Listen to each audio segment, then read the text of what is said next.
Please welcome Mr. Austin Medlin. So I have a question for you guys. We're all in sales, right? So who here has been on a sales call with the perfect prospect? We're talking to them. We're having a great conversation. The rapport is good. They're nodding. They're buying in. They're loving everything you're saying. And you're getting excited. Yes, I got one. And then you get to the end of the call and they say something like, oh man, I can't afford that. Anybody had that? They heard I can't afford it? You guys ever had somebody say, this sounds amazing. Let me check in with my spouse. Anybody had that objection? I need to think about it. Anybody heard that before? Who's heard all three of those throughout their time in sales? On the same call. It's a ton of fun, right? Having a great conversation, spending 45 minutes to an hour with somebody just to get to the end of the call and hear objections that you simply don't know how to handle. And so what do? We maybe book a follow-up call, get off that call. What I used to do, just kind of stare at the wall for a minute, like, what the fuck just happened? I thought I had him. And then they dropped an objection that I didn't know how to handle, and that doesn't feel great. And so what we're doing is we're leaving people stuck where they're at, and we're keeping our income limited to where it could be. And so what I want to do today, the outcome of this presentation, is to show you guys how to handle objections and close more sales so we can help more people and we can make more money.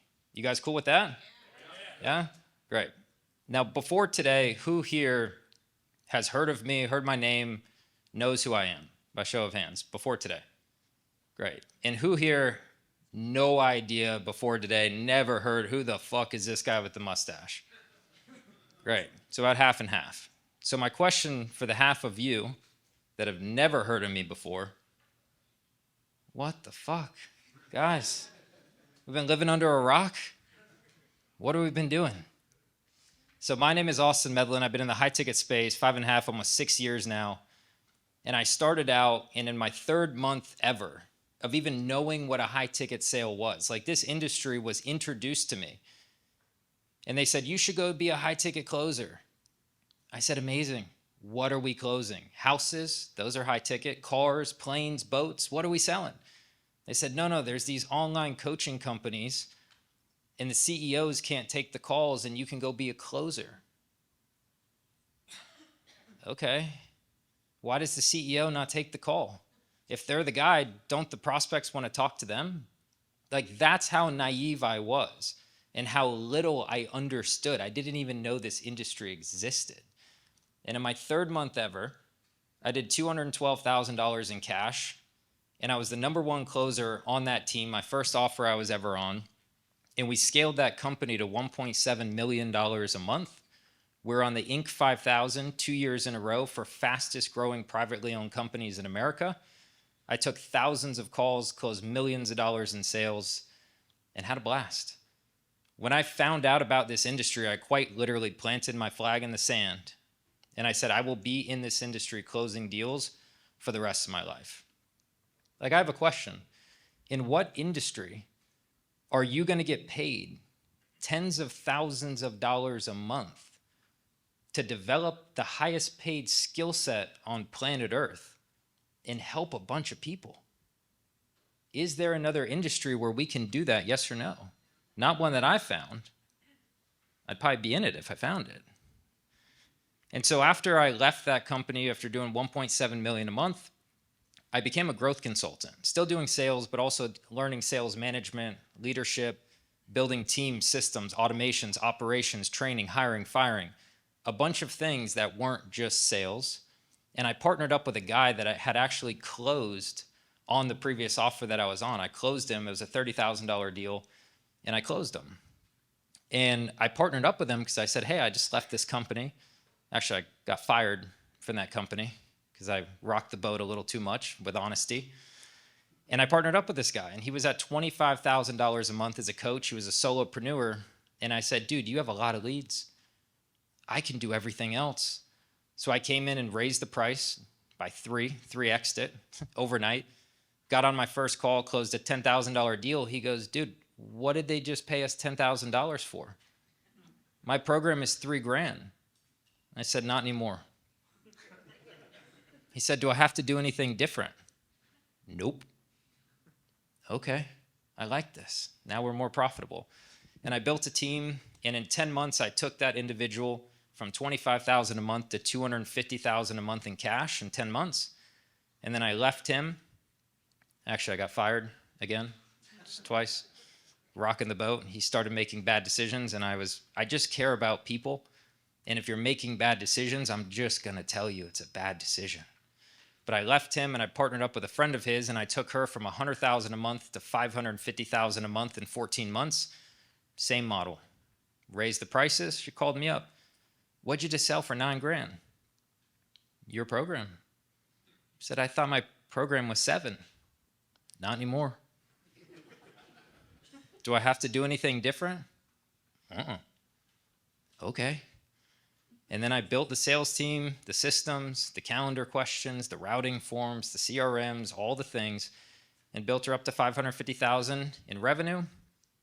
$491,000 of that was in cash collected. So it's not like we were just railing people through on payment plans, 10 and 12 pays, right? Like almost everybody was paying in full. And the best part about that offer, every single one of our leads was being booked from cold email. No videos, no ads, no webinars, no presentations, no books, nothing.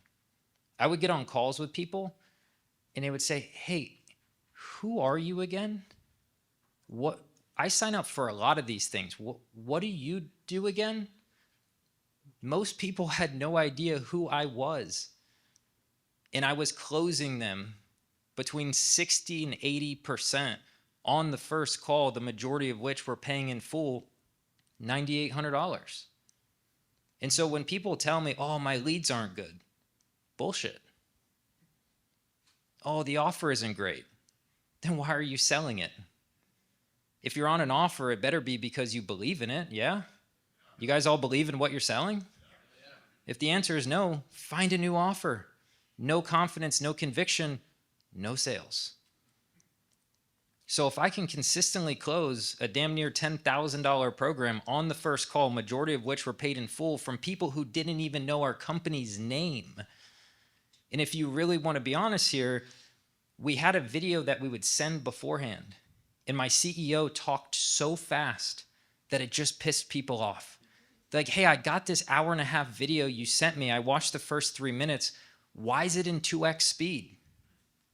Oh, it's not. That's just how she talks. Is she the one that I'm going to be learning from in the program? Yep. I can't understand what she's saying. She talks so fast. And I was closing at 60 to 80% month over month over month over month. And I don't say that to impress you. Yay, look at me, woohoo. It's just to impress upon you of what's possible when you guys understand how to close sales at a ridiculously high level. And that's what we're going to do today. Cool with that? Cool. Amazing. So Rich wanted me to talk about objections. Said, hey man, can you talk about objections? I said, oh yeah, I can talk about objections. How much time we got? He said 1 hour. I said, fuck, I was hoping I had a whole week. But I broke down 3 main things in terms of objection handling. We're going to go through all 3 of these, okay? The first is the mindset behind objection handling. Guys, I can give you all a world-class script. I can give you the talk tracks. I remember years ago, back in 2020, I saw a Facebook ad for quite literally the dumbest product I've ever come across in my entire life. You know what that product was? Objection handling flashcards. Just little scripts. They say I can't afford it, you say this. Guys, humans are dynamic, no? You're different than you, than you, than you, than me. We're all different, no? So if humans are dynamic, how do we fit them into a script and into a box and expect it to work every single time? So it's really not the script, it's the mindset and our approach to the objections. We'll cover that. I want to talk about preventing objections. There's some programs out there that are designed solely and specifically to help you handle objections. What if I told you there was a way to completely prevent objections from ever happening in the first place? I'll be honest, I don't think I'm that good at objection handling. When I get an objection on a call, I'm like, oh, fuck. An objection? I haven't had one of these in a long time. And I'll show you guys how we can actually prevent objections from happening, which is nice. And then if they do happen, we'll show you how to handle them. Does that sound good? Great. So we'll go through mindset, which in my opinion, I think it's just a fact really, is the most important, right? And you guys can read through these. Preferably we just stick on the first one. And people ask me all the time, especially my clients, people who work with me, people who see me in action, they're like, dude, don't you feel salesy? Like at the end of the call, right? Someone's like, I can't afford it. And you look at them and you're like, bullshit, you can't afford it. They're like, don't you feel salesy when you like hold people accountable? And I answer that question with a question. And I say, don't you feel like shit when you don't handle their objection and they don't buy from you? And then you run into that person on the street a day from now, a week from now, a month from now, in 10 years from now, and they're in the exact same spot that they were when you talked to them all those years ago. I asked you, are we all confident and convicted in our offer? And everyone said yes, which means you believe that your offer can shape the trajectory of somebody's life, no? So if you believe that it can shape the trajectory of their life in a positive way, don't you feel like shit when people don't buy? To me, I am morally obligated to close every single person who is a good fit for my program. It is my duty and obligation to close this human. Meaning I don't take no for an answer because I'm on this side of the fence and I know what's good for them.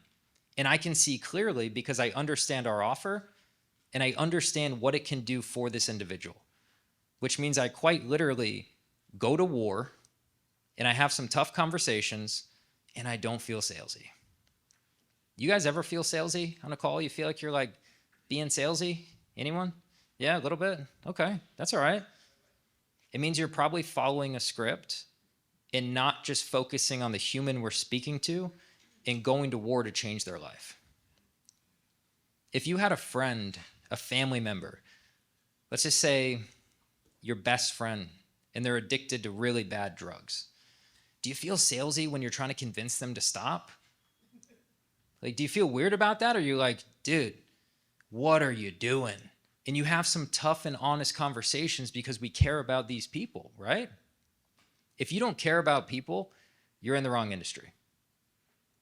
You are in the wrong industry. And I care more about people than most everybody else in this room. And that's why I'm better at sales than most everybody in this room, because I'm not willing to take no for an answer, knowing what this offer and this opportunity can do for this person.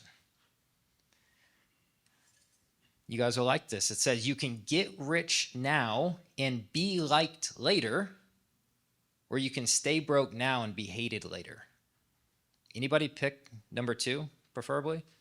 You want to stay broke and also be hated? That doesn't sound fun. Not to me. I don't want to be broke or hated. I'd rather be rich and liked, no?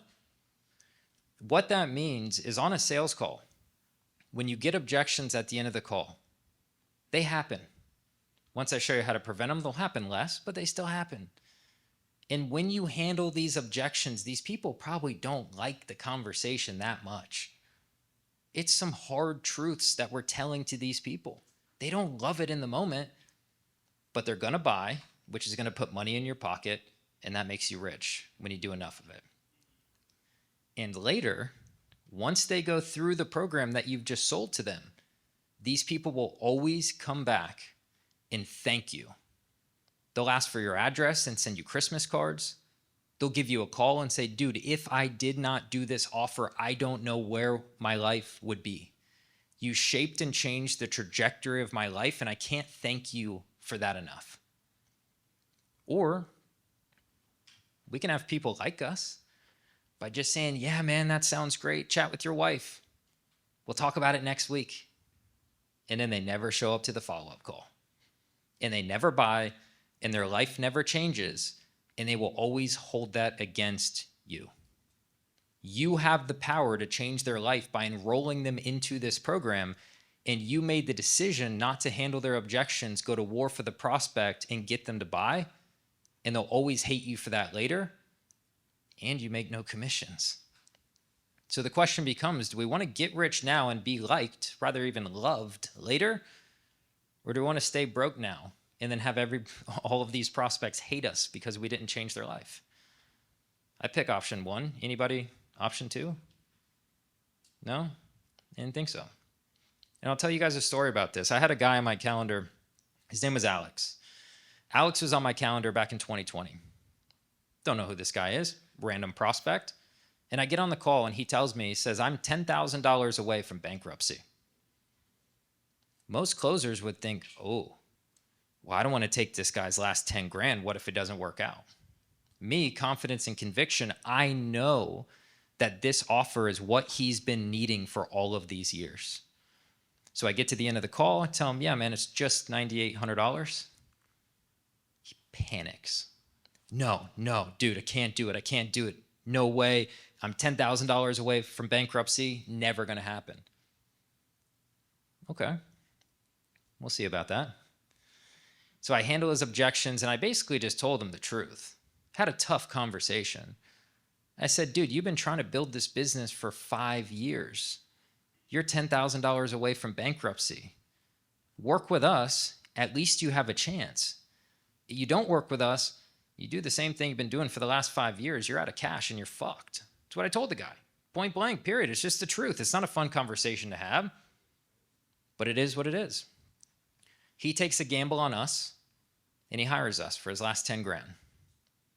Over the next 6 months, we helped him create basically a $0 to $100,000 in cash per month business. And 3 years later, I still have the Facebook messages that I can show to you guys, sending me paragraphs 3 years later. Dude, thank you. Thank you. You changed my life. I 100% would have had to file for bankruptcy, never would have chased my dream and made that dream come to fruition if you didn't close me. He likes me. So the reality is, if you know what you're selling is exactly what these people need, it's your duty and obligation to close them into the program knowing that it's going to shape and change the trajectory of their life. I would much rather get rich now, I can be liked later, rather than staying broke now and then having these people hate me for not helping them. Anybody read the book, Sell or Be Sold, Grant Cardone? 4 people, awesome. You guys should buy it. It's like $24. And I only read books that a 3rd grader can read. It's got to be short and it's got to be simple. I'm not buying dictionaries. I don't read long books. When they use words that I don't understand, I don't want to read it. Because in sales, I only use words that a 3rd grader could understand. I don't need to posture and appear smart and use big fancy language. And I don't even know. I don't know what that means, dude. Now I'm just killing the momentum of the sales call because they're like on Google, like, what did he just say? Like, what was the word Brad said? Couldn't tell you. No idea. Never heard it before.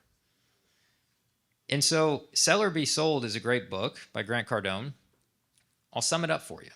In life, in business, and sales, you sell or you get sold. There's no in between. There's no other outcome. Meaning I'm going to sell you on this offer, or you're going to sell me on all the objections and all the reasons on why you can't afford it, why you need to think about it, why your spouse will kill you, X, Y, Z, A, B, C. If a prospect is a good fit, and keep in mind, as we go through this, we're always assuming in this context the prospect's a good fit. We believe in moral and ethical sales, yeah? I've gone on sales calls with people, I'm like, dude, no, you need to go over here. Not for you. So if we assume that they're a good fit, any prospect that has not bought from you, they sold you on why. I'm very hard to sell because I've worked really, really hard on myself to get myself to where I am. And if I'm speaking to a prospect who's not where they want to be, I would say they're an amazing person, but they might just be operating as a lower version of themselves. You guys ever operated as the lower version of yourself temporarily in life? I know I have. I was 50K in debt and 35 pounds overweight. I'd say that's the lower version of me. That's not who I am today, but it happens. So you're going to allow a lower status version of this prospect to sell you that they can't do it and that they can't afford it and they need to check in with their spouse and they need to think about it and can you send this to me in writing and I need to review a contract before I do it? Not me. I don't want to be sold by anybody. I want to buy stuff, but I don't want to be sold by a prospect that's a lower status version of themselves. And that's what's happening, and that's the reality of when we get on a call and a prospect doesn't buy. We all want to close more sales, yeah? What does closing sales do for you? What are the two things? Anybody know the two things that happen when a sale gets closed with a prospect? What do you got? Bingo. Pay the man.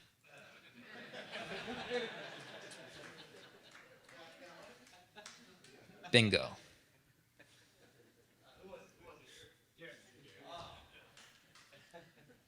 Here, you know what? Just for that, we're going to give you this Rolex, actually. He's 100% correct. We make money. Anybody in here like making money? Yeah? Anybody else? Everybody? Yeah. Fuck yeah. Making money's good. Rich and I were talking about this. Money magnifies who you are. If you're a good person, you become a better person. Anybody in here not a good person?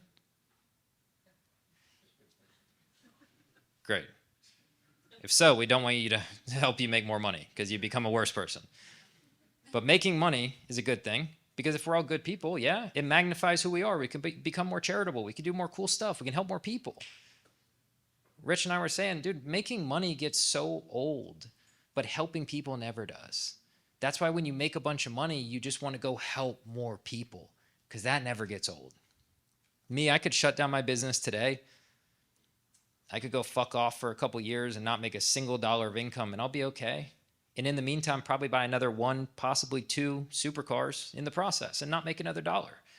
I got enough money, so why do I keep doing what I'm doing to help more people? Because that never gets old, ever. So we have to sell rather than being sold. And that's why when you get off a call that doesn't close, you kind of just sit there and you're like, what the hell just happened?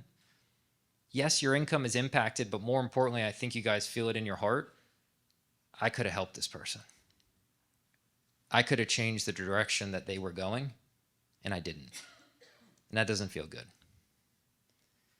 The people are on the call because they want the help, but their brain is designed to keep them safe, not happy. You guys will want to write that down. A human's brain is designed to keep them safe, not happy. Safety is hoarding the money. Safety is saying, let me get all my ducks in a row. Let me think about it. We are fighting against human psychology. If somebody's 30 years old, we're fighting against 30 years of programming. Objections are going to happen, and we're fighting against decades, trying to reverse engineer the way these people think. But the more prepared you are, the easier they are to overcome. And I say this, it's a great objection handling one-liner. Dude, I just need to think about it. Yeah, man, not a great idea. Well, why not? Because your brain is designed to keep you safe, not happy. And then the prospect kind of sits there and they're like, I never really thought about it like that. So if we know their brain is designed to keep them safe, not happy, getting off a sales call, you might as well call it a no. Because their brain is always going to win. They're going to get off the call and every thought is going to be safety, not expansion, not abundance, not stepping into this new version of themselves, which is what they really want, aka that is the happiness. So we have to explain this to people, and you have to understand it in your mind that their brain is just designed this way. It's not really their fault. but it is your fault to educate them on what's happening and to get them out of their own way. How hard you go in objection handling is a direct reflection of the confidence and conviction that you have in the offer that you're selling. Anybody in here have kids? Oof, bless you guys. Good for you guys. If the stove is hot and your kid says, "Mommy, Daddy, I want to touch the stove," are you like, yeah, maybe. I mean, it's hot, but like, could be fine. Where you're like, no, I don't have kids, but I think if I did, I'd be like, hey, no. I'm like, no, but I really want to touch it. Bad idea. Right? We're stern, we're direct. We're masculine in our approach because we are confident and convicted that that is not a good idea. If you know that buying your offer is exactly what they need to do to change the course and trajectory of their life, you have to be masculine sometimes. You have to be confident, and you have to tell them, dude, this is exactly what you've been looking for the past 6 years. Yeah, man, but I really got to think about it. You've been thinking about it for 6 years. Yeah, but I just met you guys. So what? We're who you've been looking for all this time, and now you finally found us and you need to go think about it? Your brain is designed to keep you safe, not happy. If we get off this phone, you never become a client. We never change your life. So the answer is no. What do you mean no? No, you do it today or we don't work with you tomorrow. Anybody ever said that on a call? Great, I say it on every call. My close rate today, worst months will be 91%. Because I don't buy people's bullshit. And I don't allow them to sell me. If they're a good fit, they buy. Or they die. Sometimes. So how hard you go in objection handling is a direct reflection of the confidence and conviction you have in the offer. Sometimes we have to treat these people like children and just tell them they're making a mistake. They need to think about it this way. They need to do these things. Credit card now. Read me the 16 digits. Let's rock and roll. Sometimes we have to do that. So mindset around objections, decently important. We agree? Cool. Prevention. The interesting thing when I work with clients one-on-one, they always hire me and they want one thing. Can you teach me how to handle objections? Yeah, sure. But do you really want objections? Right? Like, do we want to have to handle objections? Like when I get to the end of my calls, my prospects always have one question. Same question every time. You take American Express? Yeah. And a secret for you guys, when you collect an American Express credit card and you say, what's the digits? They read it to you, expiration date, they read it to you. Normally, you say, what are the 3 digits on the back? Amex, we say, what are the 4 on the front? And they're like, wow, you've done this before. And I'm like, once or twice, 7,000 fucking times. So prevention, there's a piece of our discovery, or a piece of our sales call rather, that we call discovery. Okay, in my methodology, I don't care what you guys use, but my methodology is RFPDP, and that's rapport, frame, pain, discovery, pitch. And what I teach to my people is discovery is the most important part of a sales call, hands down, bar none. Can't convince me, don't care. And you want to write this down, the top line. It says, people gauge your level of intelligence based on the quality of the questions that you ask, not the statements that you make. Anybody heard that word for word before? Yes. A couple people.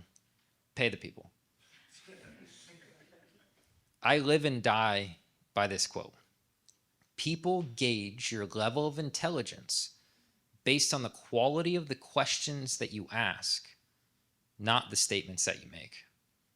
How many of you guys get on sales calls? We make a lot of statements. We say a lot of things. We tell people what they need to do. But if we don't pair that with intelligent questions before the statements, they don't even think that you're intelligent. They don't trust you. In a sales conversation, to get somebody to buy, we need 2 things, and only 2 things. We just simply need alignment between their head and their heart. If you have alignment between the head and the heart, they will buy every single day of the week. They will take a second mortgage on their house. They will sell their girlfriend. They will do it. They will rob, they will steal, they will kill, they will do whatever they have to do if we have those two things. The heart is an emotional piece, yeah? And the head is the logical piece. Well, the logical piece is really easy. You just have a clean pitch, right? You guys have a script you follow. It's been used tens of thousands of times, if not more. The pitch is easy. If you don't have the emotional piece, they don't care. In the way that we get the heart, in the way that we get their buy-in emotionally is by asking intelligent questions. I'll give you guys an example. Anybody been to the doctor before? Yeah? Why are you guys so sick? Never been. Doctor walks into the room. What do? Ask questions, I would hope. If the doctor walks in the room and starts building 7 minutes of rapport, you're like, dude, arm broken, hurts, bad, fix, please. Oh, how are you? Oh my God, did you take the bus here? Did you walk? Oh, you drove. What kind of car do you drive? Are you originally from here? Broken, bad, fix, please help. So building too much rapport, those are not intelligent questions. Intelligent questions are digging deep to understand these people at the highest level.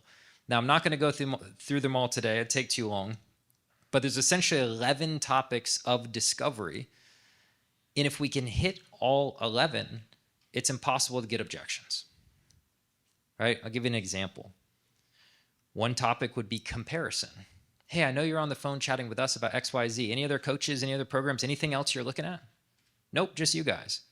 Great. Now at the end of the call, they can't say, oh, well, I got another call lined up next week with this other guy, so let me take that call, and then I'll collect the information, and I'll put them side by side. I'll do a pie chart and a graph, and then I'll make the best decisions. Does that sound good? No, because you already told me you have no other calls booked with anybody else. So it can no longer be an objection. So we have to ask intelligent questions, and when we ask one, what do we do next? We ask another, and another, and another. I typically spend anywhere, depending on how much the prospect talks, 20 to 30, sometimes more minutes just asking questions. And the way to visually think about this is ping pong, right? You guys understand ping pong? Back, forth, over the net, bing, bing, bing. Question, answer, question, answer, question, answer. No recapping, no relating, just another question. How many times have you guys had it where you ask a question, they give you an answer, and then you just repeat back to them exactly what they said? And you're like, is that right? Yeah, I just said that word for word. You're losing your authoritative leadership on a call. And these prospects are starting to question you. And if they're questioning you, they're definitely questioning your leadership. If they're questioning your leadership, they're questioning the company. If they're questioning the company, they're questioning the offer, and they don't buy. We must get into the habit of asking deep, intelligent questions. And the response you want when you ask a question is, that's a really good question. And it's like, amazing, perfect. Yes, it is. What's the answer? The more questions you ask, the more prepared you become, and the more alignment you have with the heart, okay? And if you're getting objections, you can just reverse engineer them into discovery questions. I can't afford it. Hey, man, what do you do for work? How long have you been doing that? You like it? Great. How much money do you make every month doing that? Now we know their income. If you're on a fitness and health offer, hey, how much do you spend every month on your fitness and health? Oh, I don't know. I got like a gym membership and I don't know, $100. Great. Do you only spend $100 a month because you just don't know what else to spend the money on? Or do you have a budget restriction where you can't spend more? Intelligent question. Gives us more information. If we do more questions that are intelligent, the objections will melt away. And if you get them, you now have ammunition that you need to handle them later. Right? And now we handle. We isolate, we triple tie down, and then we handle. Isolating is really simple. Yeah, man, I can't afford it. Cool, man, no problem. Money aside, Let's say the program was $7. Would you have a credit card in hand ready to get started right now? Well, yeah, dude, if it was $7, like, yeah, of course I'd do it. Great. Anything else coming up for you? Or is that it? No, man, it's just the money. Great. We have one objection to handle, not that hard. Now, if you say, if it was $7, would you do it? Yeah, I think so. Yeah, maybe. There's other objections. We have an issue. And we need to go handle those things first, and then we can circle back to money if it's a real objection anyway. So we isolate. We make sure that, hey, if you didn't have a wife, just what's your wife's name again? Stacy? Yeah, okay, Stacy and you are divorced. And they're like, what? No way. Yeah, you and Stacy are divorced for a minute. Would you do it? Well, yeah, I'd do it, but I got to talk to Stacy. No, Stacy. Stacy's out of the picture. Would you do it if Stacy did not exist? Yes, I would do it. Great. Then we triple tie down. You like me? Yeah, you're pretty cool. Great. You like the program? You think it'll work for you? Yeah. So you're saying you want to do it right now, but, and then you insert whatever the objection was. You got to talk to Stacy. You can't afford it. Timing's not good. Got to check in with your cat. It's your goldfish's birthday, whatever. So we triple tie down, and all we need, the questions we ask in the triple tie down aren't that important. We just need 3 yeses. Shit, I've asked people, hey, you like the program? You think it'll work for you? Yeah. You like my mustache? Yeah. Okay, because that's important.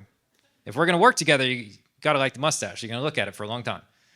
And then I'll ask one more question to get a yes, and then we can insert those little objection handling flashcard scripts. You guys, I'm sure, all have scripts, right? Someone says, I can't afford it. You say, yeah, this, and then you read it. Just do these 2 things first, please. Make sure it's the only objection. Triple tie down 3 yeses. Then they say, well, man, that's a lot of money. Compared to what? There's a one-liner for you. Compared to what? You just have to isolate and triple tie down, because I would guarantee most of the time you guys are handling objections, they're not the only objection. It's not the real objection anyway. So we're just burning time talking about shit that doesn't matter. And then we get off the phone, like, why didn't they buy? Said they couldn't afford it. Do you really think they couldn't afford it? You guys do realize, right? Money's not a real objection. Anybody in here think money is a real objection? Good. I don't want to have to call anybody stupid today. Kidding. But it's really not a real objection, guys. It's like, we are God's highest form of creation. We can do, have, and be anything we want in this life. And if somebody has a child on the operating table and the doctor says your insurance doesn't cover it, it's 50 grand cash, you got 24 hours. Sorry, doc, can't afford it. Let him die. What? Hey, I got a McLaren in my garage. It's a $250,000 car. I'll sell it to you today for 10 grand. Oh, nah, I'm sorry, man. I can't do it. Just don't got it. People buy when value exceeds cost. I can't afford it is the most disrespectful objection that you can get. Because what they're telling you is the value of whatever it is that you just presented to me, that's not worth the dollar amount you're asking for. You're not worth it. Your program's not worth it. People will always buy when value exceeds cost, without fail. People probably don't even want my McLaren, but they can just buy it for 10 and sell it for 200. Makes sense to me, no? Shit's orange. They might not even like orange, but they'll just buy it and sell it because it makes sense. So we isolate, we triple tie down, and then we handle objections. Okay, here's a couple little things to remember when you're objection handling. Move slowly, embrace the pauses, and visibly look confused. When people say things that I don't agree with, I don't nod my head and say, yeah. I look like this. Okay. Can you say that one more time just the way you said it? I say that all the time. And then they're like, and they start questioning their own objection just by me telling them that. But that's a lot of money. You know how many calls I've reviewed? A lot. And they say, that's a lot of money. And then the person selling is like, yeah, no, I understand. What? If you think your program's a lot of money for the value that you're selling the wrong shit. So we need to go slow, because when you become hyperactive, prospect becomes hyperactive, we start to lose everything, right? We really got to slow down. Be masculine, then immediately drop into empathy so they know that you care. This is my secret sauce. I am hyper masculine, and I say some really, really aggressive stuff. But I always ask for permission first. Hey, you open a little bit of feedback? And if it's going to be some pretty aggressive feedback, I'll ask twice. Hey, you open a little bit of feedback? Yeah, I'm open to some feedback. Are you sure? Because I don't think you're going to like it. Yeah, man, what do you got? Great. I am green lighted to say quite literally whatever I want.